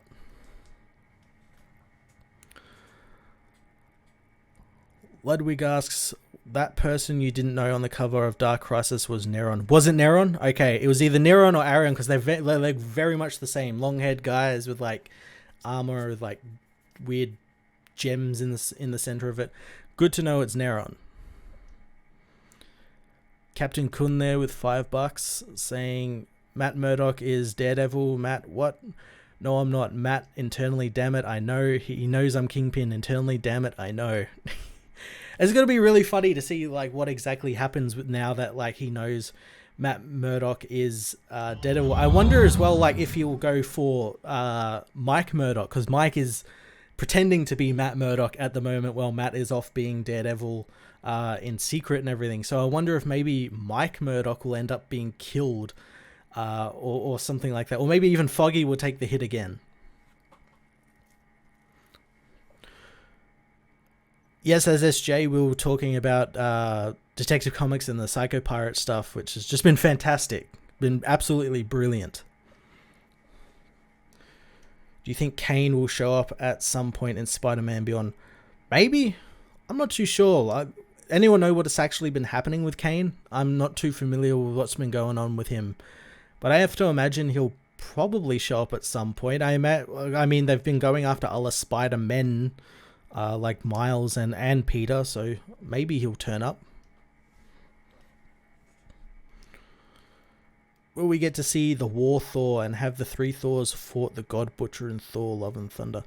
I don't know. Maybe we will get to see. I mean, I'm pretty sure we're getting multiple Thor. I mean, we are getting multiple Thors in the new Thor film because we got Jane Foster and Thor. I don't know whether War Thor will turn up. Maybe.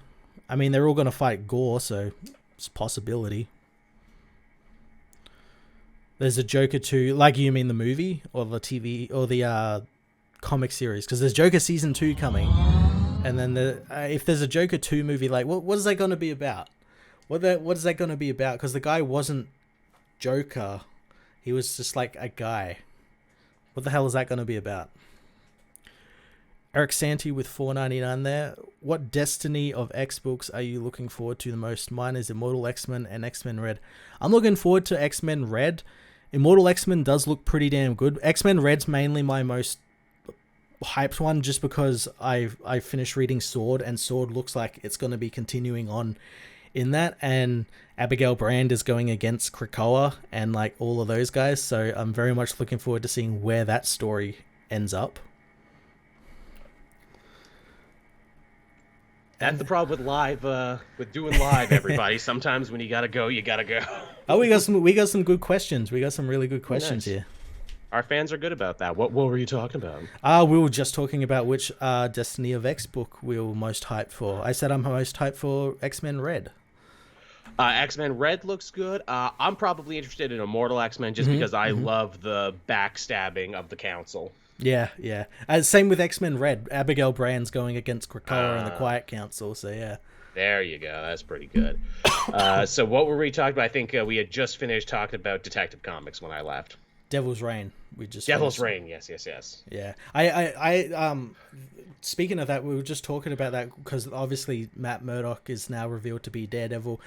What if Kingpin goes after Matt Murdock, but he goes after Mike?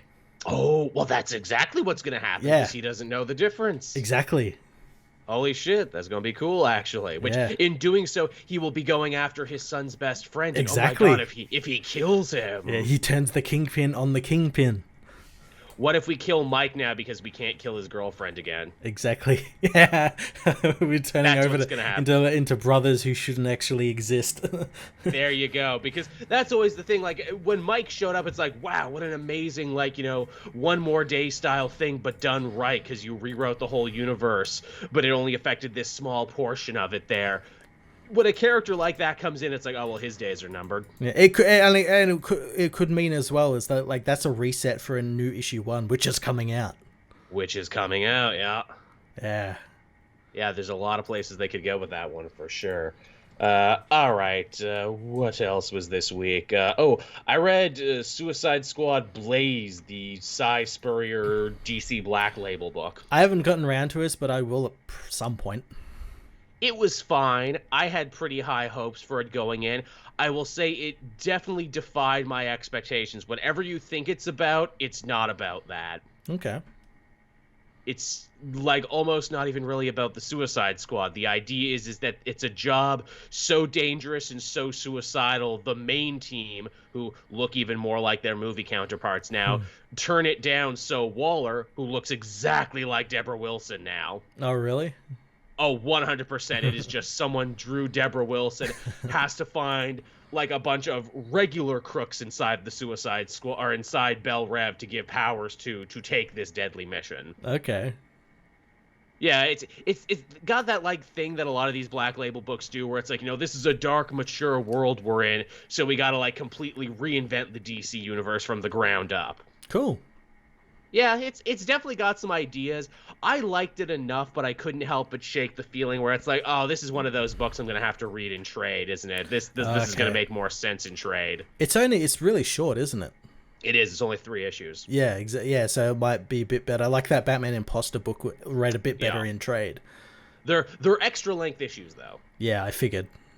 They're short, but they are much longer. Yeah. So yeah, it's something. Again, I don't know if it's my favorite Suicide Squad story going on right now, but it's definitely different and interesting, and I appreciate a Black Label book that's not just about fucking Batman. Yeah, it's nice to see that they're branching off. You know what it is? They've realized, oh shit, like people love these fucking Peacemaker and like the Suicide Squad movies. Let's like do fucking characters about that. And the fact that Deborah Wilson is the inspiration for Waller in this, I'm like, oh, you made this because of the game. Yeah, yeah. Because you want to get that over that the character looks like this sometimes. Yeah.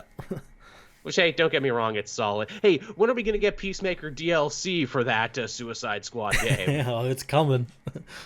I would happily take a skin that just turns Deadshot into Peacemaker. That's what I want. Now, what else you want to talk about, Matt? I had the Avengers issue 53. Oh, yes. We're building up to Judgment Day. Yeah, and something pretty big happens in here, which makes me question what the fuck Judgment Day is going to be about, actually. Do tell. So the multiversal Masters of Evil are still battling the X-Men. They've, like, separated them. So in this issue, Doom Supreme and Kid Thanos go after T'Challa, Namor, and Valkyrie, who are stuck in Avengers Mountain.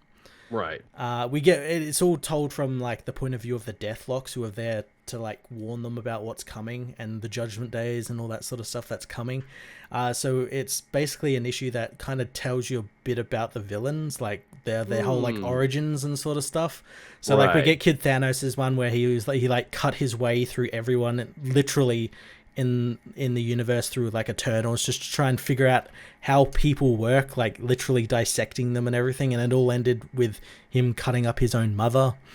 Hey, that sounds exactly like the origin Jason Aaron wrote for him in the Thanos mini. Yeah, and guess who's writing this book? Oh, jeez, it's almost like that all stayed canon in Jason Aaron's mind. Yeah, well, again, this is like a multiversal Thanos, so this is his Thanos from that book, basically. It's very clearly his Thanos. Yeah, and he's kind of like a really fucked up individual where, like, he was, like, cutting them up to try and, because he thinks, like, oh, these people were made for my edification. I'm to, like, cut them up to discover the secrets of the earth and the universe, and he never found it or anything. And then Doom obviously is, like, he's Doom Supreme. He's owns all magic, basically, from his universe. If people remove his mask, they go insane from looking at his scarred face, and he's a Lovecraftian horror. Babies boil in the womb when their mothers think of him and all that stuff. That's literally how Jason describes him. It's fucking metal as fuck. Yep, that's some ancient ass horror. We also learned that, like, obviously, because magic has a cost, Doom has figured out a way to transfer that cost. So every time he uses magic, planets blow up, whole civilizations wither and die. Nothing happens to him. That's a pretty good hack. Yeah, and he ends up fighting Valkyrie, and Valkyrie's like, bitch, I'm fucking, I have power over death itself. You're using death magic. You're fucking nothing. And Doom's actually, like, kind of like kept on his toes a little bit. We're like, holy fuck, who the fuck is this? Why isn't, like, anything working against her? And then he realizes what she is, and he ends up taking her power from her and giving her cancer back. Oh, fuck me. So Jane's got her cancer back now, and she ends up getting her all weapon back, and it fixes her briefly to go back into Valkyrie, which doesn't make any sense with what happens in X-Death, because she doesn't seem to have it in that. Oops. Writers aren't talking to each other. Though that could happen before this, True enough. Functorial helping us out. After Peacemaker, what DC character would you like to see James Gunn tackle? I think he'd do a great Green Arrow or Justice League International. Yeah, it would have to be someone like, I think cult enough that everyone would be fine for him to completely reinvent him. It's kind of it's like totally brand new, but I'd love to see him do, like, the One-Star Squadron. That Mark Russell is writing at the moment. That just, like, kind of fits him, just like shitty superheroes in, like, The Office. I like it. Yeah, any of those characters would be a perfect fit. Yeah, anyone 1-star. Hey, what about Amazing Man? He has a weird history and a weird costume, and his name is fucking Amazing Man. How about Animal Man? Animal Man? You see, I think you would do pretty good with Animal Man, actually. Yeah. It would be, you could have him be all, like, wholesome Buddy Baker at home and everything, but then you could do, like, the Jeff Lemire sick, gross, slither body horror stuff when he turns into animals. Exactly. He would kind of be a good fit for that, actually. Yeah, I think that'd be pretty fucking cool. James Gunn's Hyperion. That'd be different cool. Universe, I know, but still, it's like he kind of did something like that with Brightburn. So to see him where it's like, okay, here is like another Superman-like character for you to play with. Yeah, and he's evil, so here, go for it. You people love that shit. Actually, James Gunn's Bizarro would be kind of fun. Ooh, yeah. Because he's like dumb and lovable, and he doesn't know any better. He'd be basically like King Shark. Yeah, he wants to do good, but because everything he does is backwards. Yeah, that'd be pretty cool. Yeah, that would be fun. Actually, I think you could do a lot of stuff with that. Yeah. But yeah, so Avengers, Jane gets her cancer back. That sucks. Yeah, she gets her cancer back. The Doom and Kid Thanos end up leaving the Avengers mountain, but not before Kid Thanos ends up planting a bunch of bombs around it. And all while this is happening, Deathlock is connected to its main computer because he's trying to determine like why the progenitor and Celestial is scared, and he finds that it's scared because he knows that all gods, when they die, they go to hell. Oh. And I guess Aaron kind of set that up, didn't he? Because we did see the Eternal, in hell. Yeah, and then at that moment, the bombs go off, and the entire Avengers Mountain is blown up. Oh no. Yeah, so I'm not sure where that's going to lead into the Judgment Day, being that's like a big part of them living in the corpse of a Celestial has angered the Eternals. Are they going to blame them for blowing it up? Is that why? Maybe. Like, you killed our god. Maybe, yeah. And they're like, we didn't do it. We tried to stop it. Well, you didn't try hard enough.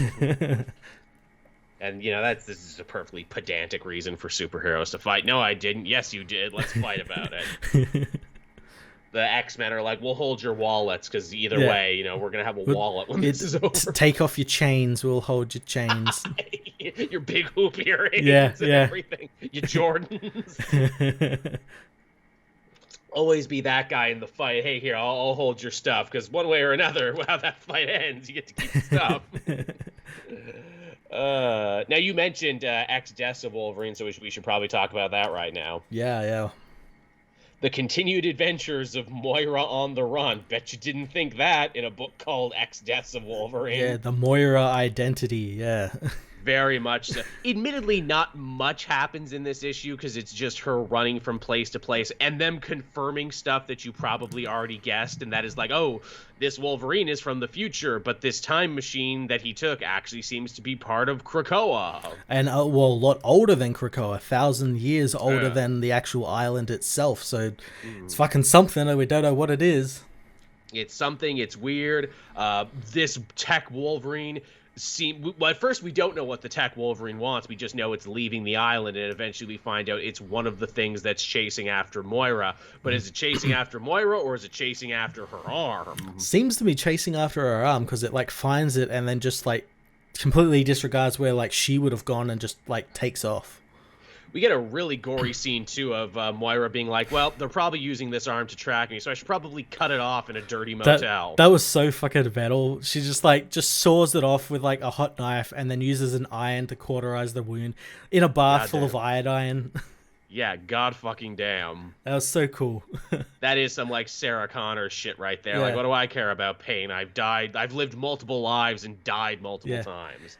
We also learned that fucking the mutants gave her cancer.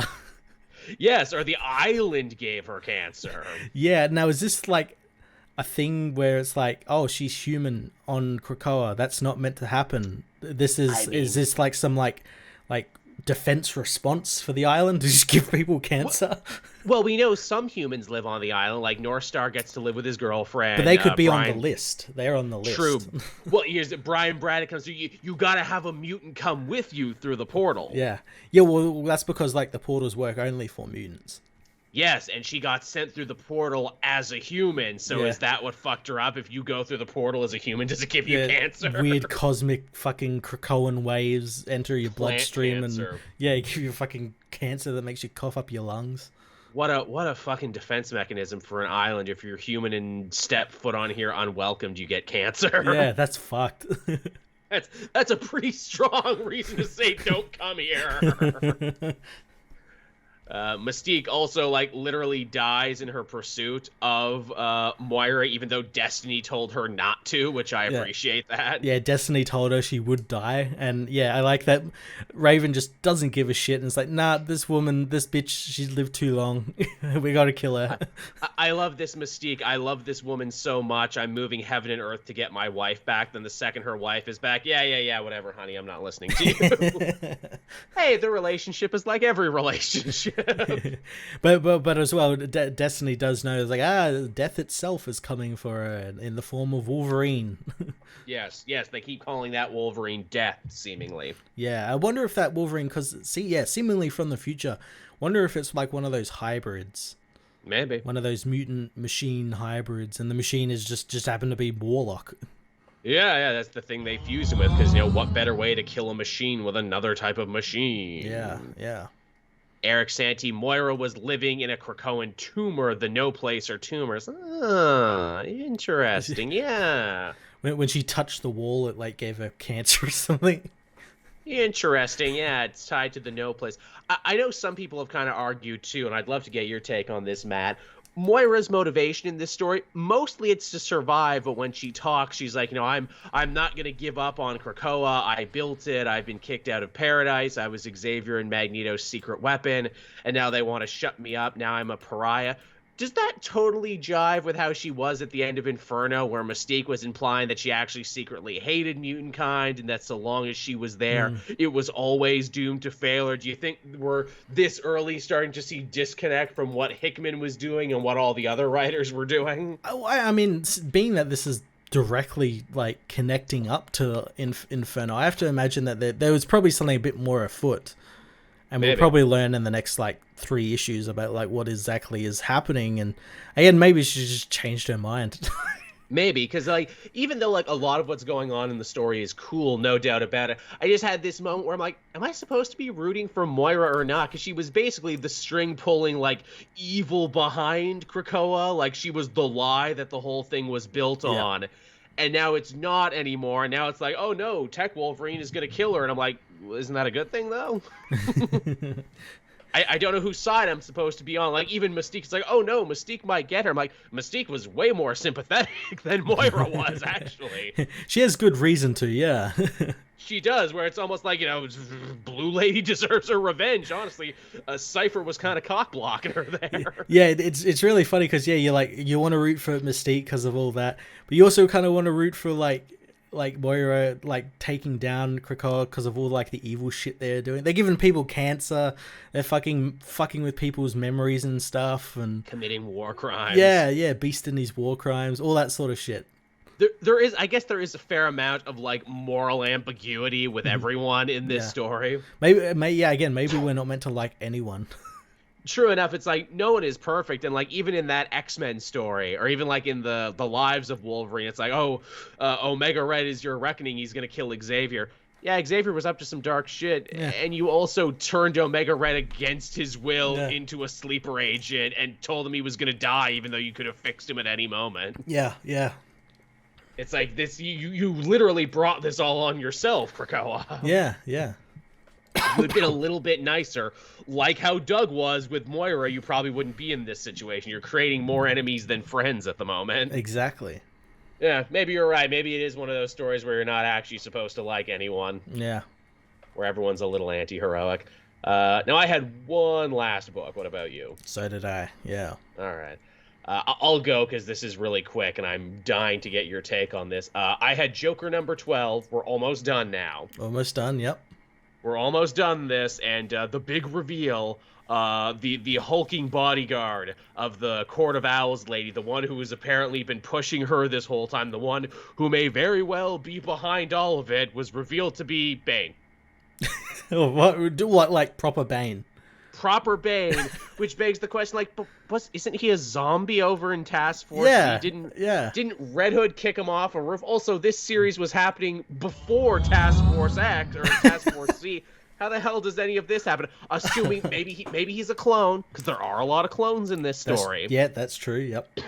And also, too, I don't even think Tynan himself quite knew the timeline of when Joker killed Bane because Joker killed Bane before the A-Day attack, or Yeah. at least he was supposed to have. Yeah, because he visited him in that cell and like was talking Yes. shit to him. Bane was all like hung up and everything.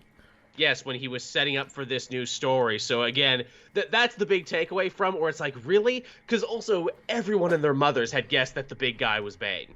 Yeah. Even I think I did when I saw a picture. I'm like, that's You fucking did. Bane. Yeah. That's clearly Bane in a trench coat and hat. Come Yeah. on. Yeah. And the fact that it is him, like, as a reader, I'm like, okay, I don't know about this. I don't know about this at all. You got 2 more issues to make it work. Oh god. But that's definitely one of those twists where I'm like, you would have been better to just not do that twist. Yeah. The idea is that, was it Joker's plan to get all these people together who hated him, to get all these different factions in one place so they could kill each other? For a guy who talks about chaos, that was really quite the plan. Only for them to be like, nah, that wasn't Joker, it was Bane, actually. It was Bane all along. It was Bane all along. And I'm like, I don't think I like that as much. Are they making fun of Tom King and his whole, it was Bane all along, it was Bane behind fucking everything, It basically feels like that. It really does. And that's basically all I gotta say about it. Captain Coon helping us out again. Ex-Deaths of Wolverine, a.k.a. Moira McTaggart, strikes back. Moira, I'm gonna get back to Krakoa, cure my cancer, stop Mystique from killing me, take my place in mutant history. Cue the music. Cue my fucking music. She's also got to fight the X-Desk as well, and maybe this evil corporation that's giving people, like, tech upgrades. Yeah, like cloud storage in their mind, yeah. Which, fuck me, that story couldn't have come at a better time in our history when Elon Musk is killing monkeys with his own tech upgrade. Yeah. Geez, you think this is a bad idea? I don't know. Also, I would love to see the Venn diagram of people who are like, I'm not going to take a vaccine. They're going to track me with microchips. Oh, I'll happily put the Musk microchip in my head, though. Yeah, the Tesla microchip that's killing monkeys, yeah. Yes, it's going to catch fire, going to lock you out. Yeah. A lot of you motherfuckers didn't watch Westworld Season 3 and it shows. Yeah, it's like the chips. They're like those ones in fucking Kingsman that fucking Samuel L. Jackson was injecting into fucking rich people. Yeah, have we not seen enough science fiction to know this is a bad idea? Again, all I could think of was Westworld Season 3, where in that dark future, everyone has a chip in their head to make them better at acclimating to society, and it's all ruled by the YouTube algorithm. Yeah, the algorithm, yeah. Fuck, Westworld Season 3 is great as, like, a YouTuber who lives my life in fear of the algorithm. Well, in the future, everyone will. It really is. Fuck those people that say it was a bad season. It was so fucking good. I agree. Yeah, you and me both are on that. Westworld Season 3 was actually great. So many people are like, oh, well, there's not cowboys anymore. They're not in the park. And then they just, like, stopped paying attention. Yeah. I'm sorry you needed cowboys for, like, deep and interesting science fiction. I'm sorry they don't do shooty bang and horse no more. There's actually a lot going on about this show. And also, it's also probably one of the best shows that makes, like, religious allusions and, like, it's not stupid and pretentious. No, it's not beat you over the head with it. It's a show that made me actually, like, happy that I went to all those Sunday school classes because I actually got all the references they were making. Oh, Rehoboam. Oh, well, that was the father of so-and-so. Oh, interesting. Oh, and he's one of 2? What? And now I'm off topic. So Joker was weird. I'm hoping they stick the landing, but this issue did not fill me with hope. Yeah, do you reckon this was the issue where it was written at the time where, on the other screen, James Tynion had his Substack, contract up, Just maybe. There's definitely an air of like, well, this is the story I was gonna tell, and I'm leaving anyway, so I don't give a fuck if it makes sense anymore. Y'all figure that out. Y'all figure that shit out. Oh, God. And what was your last book, Matt? My last book was Justice League issue 71. Ah, yes, as we move our way ever closer to 75 and me hopping back on the book with you. Yeah, so this was the kind of sort of end to both the stories, because there's the Justice League and Justice League Dark in this book.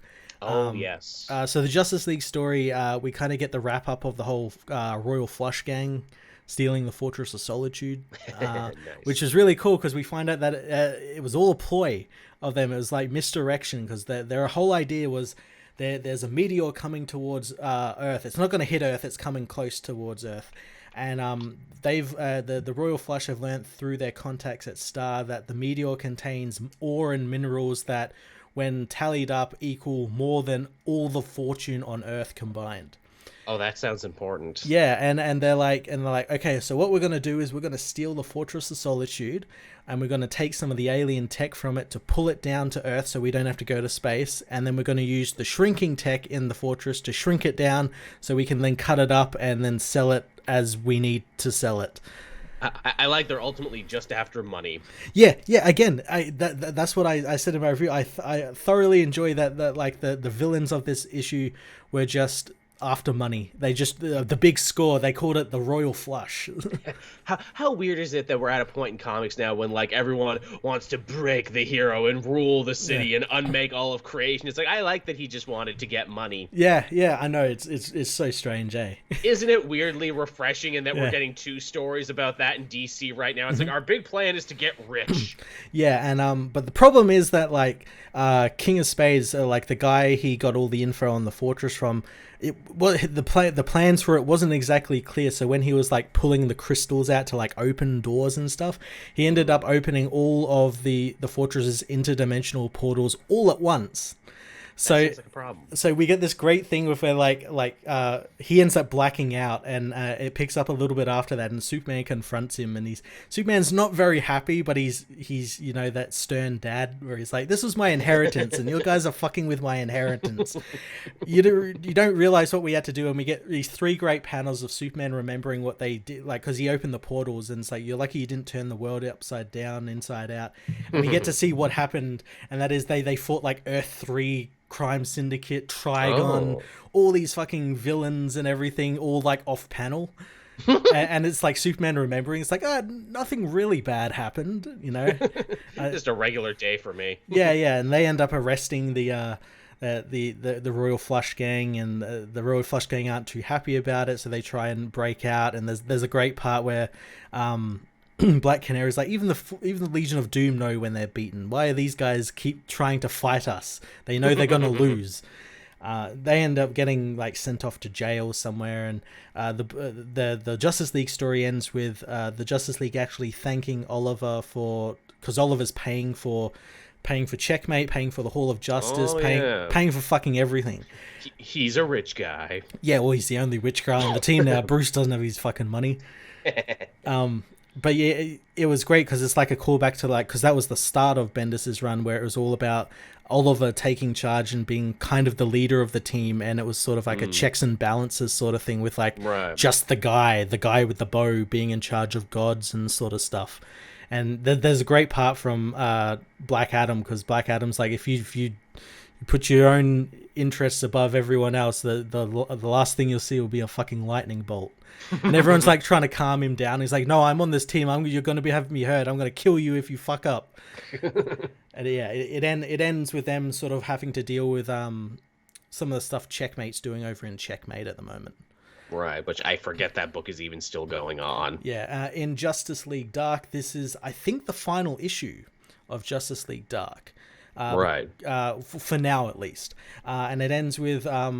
obviously Khalid, Dr. Fate, he's been getting visions of the future state and all this other shit that's coming up in the future, and every time he gets a vision he goes blind, like a little bit more blind, and keeps seeing all these voices that aren't Naboo in the helmet. And at the end of the last story, the last issue, Merlin got what he wanted from Atlantis, which was Arion, his champion. And his whole deal is that he needs to break into the Tower of Fate to get something, and that's what happened in Future State, where he broke into the Tower of Fate and destroyed all of magic. Well, damn, it's all connected. And here Khalid knows that's going to happen and is going to happen, and he hasn't told any of the other team members yet. And he doesn't, because this issue is him writing he's writing a letter to Kent, and because Kent's missing, no one knows where he is, he's gone, and he's writing down, it's like all this and it's basically just an issue explaining each character and how they factor into like, or how Khalid sees them, and he sees like Ragman as like the guy who thinks he's not enough, but he really is. Aww. And he'll be the one to take charge when the time comes.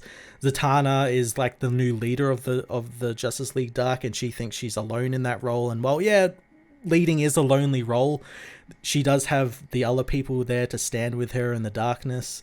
John, he plans on actually telling about the future, but then John stops him. He's like, "Don't tell me that. That's fucking foolish. You're a fucking idiot." Spoilers. Yeah, don't do that. I'm a real piece of work. I will definitely betray you if you do that.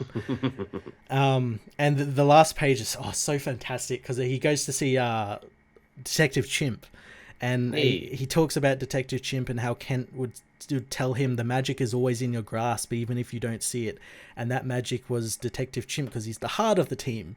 And it's like even when there is like magic, even when magic and fate and all that fail, there will always be the sword wielding simian detective there to stand and help you. And that's what Detective Chimp does. He reminds Khalid that he doesn't always have to be Dr. Fate. He can be Khalid Nasor, the kid, every now and then. That does sound like a nice wrap up. Yeah, and Khalid decides he's going to face this Merlin and Arion who are actually there at the Tower of Fate ready to destroy. He's going to face them alone without any of the team could help him, but he doesn't want them to help because he knows they'll be needed elsewhere for maybe other big events that are happening at the moment. Sure seems that way. Yeah. Well, that's nice. Yeah. Yeah, and I guess that's it, huh? That's everything we read this week? That's everything. That's everything, then. So, yeah, thank you, everyone, for coming out and joining us here. We know you had other entertainment options tonight, so we're always glad that you end up choosing us. Well, is Super Bowl even over? I don't even... It's like, what, 10 o'clock at night over there? You know, Matt, football is a mysterious game. I do not claim to understand it or its will. Yeah, I don't understand it either. It just kind of ends when it wants. Tell you what, though, because, we're not quite done yet. Want to look at what's actually coming out this week or today if you're listening to the show on Wednesday? Sure. We got Detective Comics 1053. Penguin is on the cover. Ooh. We got the next Amazing Spider-Man there. Goblin Queen is fighting Black Cat. Ooh, nice. You were totally right. We're getting Nightwing 89, which is the first part of his crossover with John Kent. Yes. We got a new Flash story, Flash 779. Nice. Thor 22. I actually still have to catch up on 21. Oh, this is going to be a good issue. I know that. Justice League 72. Hey, look, Diana's back. Yeah, she came back at the end of not this issue, but the last issue's Justice League Dark storyline. Just in time to set up her big new Amazon story. Just in time to die again. Just in time to die again. Aw, poor Diana. We got X-Men 8, yet another one that I still have to catch up on, but I will. Nice. Venom number 5, which I am still sticking with. I know a lot of people are dropping off, but I think it's interesting enough. I plan on catching up once I get like a couple of I've got a couple of series that are actually ending soon, so I'll probably replace that with something. Yeah, I'm cutting some stuff too for mine as well. I realize I'm never going to cover all these damn Devil's Reign tie-ins. Yeah, There's too same. many. Yeah, and I can't cover other stuff. And I now have 2 Wolverine books that are going on. Yeah, I know they won't last forever, but still, yeah. X Lives of Wolverine number 3, Hulk number 4, Fantastic Four 40. Ooh, excellent. The continuation of Reckoning War. I know you were into that. Yeah. Batman The Knight number 2, Paris. So we got Ducard and everything. Cool. We got Superior 4 number 2, Green Lantern 11, Iron Fist number 1. That's that brand new Iron Fist. Oh, nice. So is that the actual new Iron Fist, or is it just still Danny Rand and then he transitions over? New guys on the cover. Nice, awesome. Is that building up anywhere? No, I think they're just dropping it, which I'm like, which is not a good sign. Because like, are you guys really just dropping this right now? I didn't even know this was coming out if I didn't look at it. I would have thought like Danny would have been involved in Devil's Reign or something with Luke and all that. Think. But he hasn't even appeared. And this right here is the problem when comic companies, make a big deal about launching brand new diverse characters. They love, the articles that get written in the early bump, but then they don't keep promoting them, which means no one actually picks up the book when it comes out. It all comes down to promotion. If you wanted to get behind these characters, you could, but you don't. They basically leave it to us to do it. At 100%. 100% it falls on us. Yeah. Aquaman, The Becoming #6, which, man, now that that's done, I feel like I should actually hop into that because I've heard nothing but good things. Yeah, I read the first issue and it was pretty damn good. I've heard nothing but good things about that and the Black Manta one. What else we got? We got Nubia. We got Marvel Voices Legacy #1. So cool. There's an interesting one. Yeah, I think that's all the DC and Marvel stuff. Obviously, there's a ton of indie stuff. There's new Power Rangers and everything. Cool. So there you go. So that's everything that's coming out this week, everyone, as you check it out. So thank you, everyone, for watching and listening. We really appreciate it. Matt and I will be back again next week, same time, same place, on Twitch and on YouTube. You can check us out. You can be part of the show. Thank you, everyone who donated. We got so many great donations, like Eric Santi, who's saying Moira's a self-hating mutant but doesn't see herself as one. She thinks saving mutants is first defeat the machines, then cure mutants to save them from human hatred of mutants. That's an interesting read, Eric. I kind of like that. She's like the worst type of ally. Yeah. I want to save you not because I think it's the right thing to do, but because it makes me look good and makes me a hero. Yeah.